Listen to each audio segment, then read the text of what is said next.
ئەوەی سالی ئەومەکە ژار خواردنەکە ساڵی هەشتا بوو.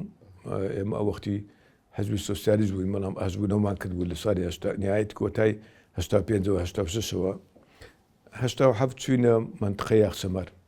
لە یاخسەمەر ئیتر لەگەڵ مەکتەبی سیاسی و مام جەلال و ئەوانە کۆبوونەمان کرد، بڕیارماندا بارگایەک لەوێ بکەینەوە و ئێمە هەموومان بووین. دکتۆر مەحموود بوو، کاک ڕەسوول مەمەند بوو، حەمەی حاجی مەحموود بوو، خاڵە حاجی بوو، شێخ محەممەد شاکردی بوو، زۆر بووین. ئەوان ڕۆیشتم و دکتۆر مەحموود ماینەوە چوین، ئەوان گەڕانەوە بوو مەکتەبی سیاسی. ئێمە چوین لە سێروان گوندێکە نزیکی مەرگەی، لەوێ بارگامان کردەوە.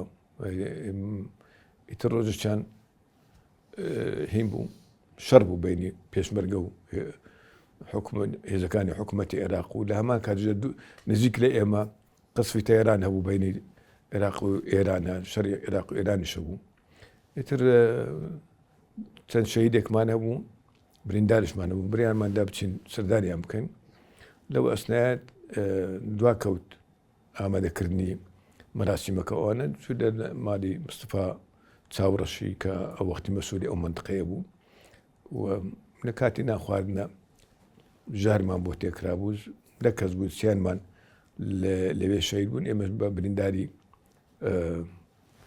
حکایەتی دوور و درێژە باسم کردی زۆر هینەوەنا